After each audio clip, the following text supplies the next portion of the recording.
Tell me, friend, what kind of person walks past someone struggling, believing they are not their problem, only to realize later that the life they ignored was the very one assigned to bless them? And what if the person everyone dismissed, the one people avoided, judged, or whispered about, was carrying a gift capable of changing an entire community? Listen closely, because today's story will challenge the way you look at people, and it might confront something hidden inside you. Before we begin, hit subscribe to Echoes and Struggles. These are not just stories. They're lessons crafted to transform your heart, strengthen your courage, and remind you of the power you hold to change a life.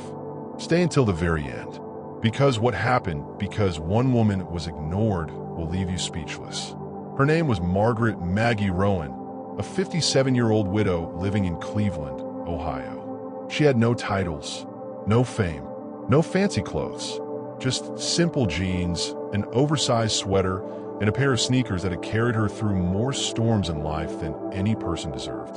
Her apartment was a small, old unit on the east side. One bedroom, creaking floors, peeling paint, but always spotless. On her nightstand were two things: a framed photo of her husband, who had passed away 6 years earlier, and a notebook filled with handwritten prayers and reminders to check on neighbors. Maggie worked part-time at a local cafe, washing dishes. Customers rarely noticed her. Co-workers rarely asked how she was doing. To most people, she was simply the quiet older woman in the back, the one who walked slowly, talked softly, and smiled even when her heart ached. But Maggie had something extraordinary, a sensitivity to people's pain. She would notice a trembling hand, a quiet sigh, or a forced smile before anyone else did. Yet despite her kindness, the world rarely saw her. She blended into crowds. People rushed past her, and when she tried to help, she was often brushed aside. "Ma'am, we're good." "No, thank you. We're fine." But she kept showing up, kept caring, kept believing people mattered. Little did she know, the moment was coming when the world would depend on the very compassion they ignored. On a rainy Thursday morning, Maggie walked to the bus stop near her apartment, carrying two things: a small umbrella and a container of warm soup she planned to give to an elderly neighbor who had fallen sick. At the stop stood a crowd of commuters, young professionals with headphones, teens glued to their phones, a couple arguing quietly, and a middle-aged man pacing impatiently. No one greeted her. No one acknowledged her. She stood in the corner under her umbrella, clutching the soup tightly. Then she saw her, a young mother, maybe late 20s, pushing a stroller. Her hair was drenched. Her jacket was soaked through. And her baby, the baby was wailing. The mother's hands trembled. Her lips quivered as she whispered, "It's okay, sweetie. It's okay," though it was clear she was not okay herself. People stared, but no one approached. Some even stepped farther away, annoyed. Maggie's heart tugged. She took a step forward. "Sweetheart," she said gently, "do you need help?" The mother didn't even look up. She just muttered, "I'm fine." But she wasn't fine. Maggie could see the panic in her eyes, exhaustion in her shoulders. A minute later, the baby's cries escalated into frantic, choking wails. Still, everyone ignored her. A businessman glanced over and shook his head. A teenager turned up the volume of his music. Another woman whispered, "She should keep that baby quiet." Maggie stepped closer. "Honey, the mother snapped, not out of anger but pure overwhelm. "Please, I'm trying." Maggie stepped back, whispering, "Of course, of course." People looked at her as if she was intruding. The bus arrived. Everyone rushed in, brushing past the mother and stroller as if they didn't see them. Some squeezed into seats without offering one. Maggie remained standing near the mother. The bus jolted forward, and suddenly the mother swayed, dizzy, gripping a pole for support. Maggie's eyes widened. She knew that look. She'd seen it in her husband's final months, the silent collapse of someone carrying too much. But when Maggie reached out again, someone muttered, "Just sit down, lady. You're making it worse." Another whispered, "That poor kid. That woman seems unstable." Not one person offered help. Not one. Pause here. Ask yourself, have you ever watched someone struggle and told yourself, someone else will help? Have you ever been that someone else? If you're still listening, drop a comment. Have you ever felt ignored when you needed help? And if you haven't yet, subscribe to Echoes and Struggles. Stories like this aren't entertainment, they're mirrors. Then came the moment that silenced them. The bus made a sharp turn, and the mother's knees buckled. Her body went limp. Her grip loosened. Her vision blurred. She was fainting. The stroller rolled dangerously as the baby screamed. Someone gasped. Someone else shouted, "Whoa!" But still no one moved, except Maggie. In one swift motion, far quicker than her age suggested, she dropped her umbrella, grabbed the stroller before it tipped, and caught the mother with her free arm. "Someone help me, lay her down," Maggie cried. Silence. Everyone froze. Finally, a young college student stood up. "Should we call someone?" Maggie didn't wait.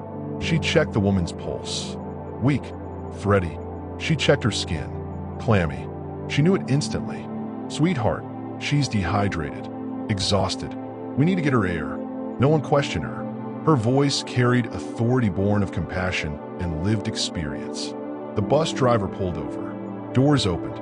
Cool air rushed in. With trembling hands, Maggie unbuttoned the woman's coat to allow her breathing to ease. She wiped her forehead with a clean napkin from her purse. She whispered, "Stay with me. Darling, stay with me." People gathered now, not out of judgment, but fear. The baby still cried. Maggie nodded at a teenager nearby. "Can you please rock the stroller?" "Just gently." He nodded nervously. She turned to another woman. "Do you have water?" "Please." The woman handed it over instantly. Slowly, the young mother's eyes fluttered open. Her voice cracked. "My baby, where's my baby?" Maggie squeezed her hand. "Right here. Safe. We've got you." Tears filled the woman's eyes. For the first time, the bus was silent. People who had ignored her only minutes earlier stared at Maggie, as if seeing her for the first time. Who was this woman? Where did she learn this? Why did SHE step in when none of them did? The mother was escorted safely off the bus. Paramedics arrived. As they checked her vitals, one of them said, "Ma'am, if she collapsed while holding the stroller, the baby could have been hurt badly." That was heroic, but Maggie shook her head. It wasn't heroism. It was noticing. The mother, now stabilized, grabbed Maggie's hand tightly. "My name is Elena," she whispered. "Everyone avoided me. Everyone except you." She cried softly. "Thank you. I haven't slept in 2 days. Baby is colic. Husband is deployed. I'm alone." Maggie sat with her, brushing her hair gently like a mother comforting a child. "You're not alone anymore." In the following weeks, Maggie didn't just walk away with a story. She walked away with purpose. She started organizing a Moms on the Move group for single mothers in her neighborhood. Weekly meetups, baby supplies, hot meals, support networks. Local newspapers featured it. The cafe she worked at offered free space for meetings. People who once ignored her now sought her wisdom, her presence, her heart. The teenager from the bus joined her volunteer group. So did the arguing couple. So did 2 nurses. So did the bus driver. Her community, once disconnected, found unity because one unseen woman refused to look away. 6 months later, in a small community center filled with toys, blankets, and donated supplies, Maggie watched Elena, healthier, smiling, rock her sleeping baby while talking with new friends. Laughter filled the room. Women supported each other. Food was shared. Stories were exchanged. The room glowed. Elena approached Maggie, eyes shining.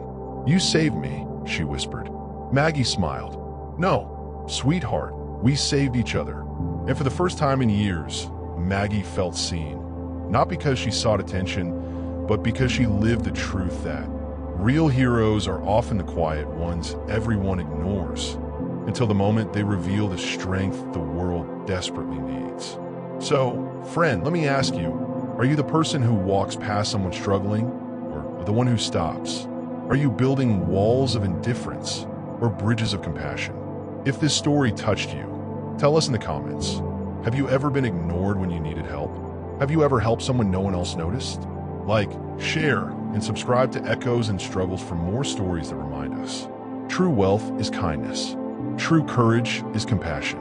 And true strength is seeing the invisible.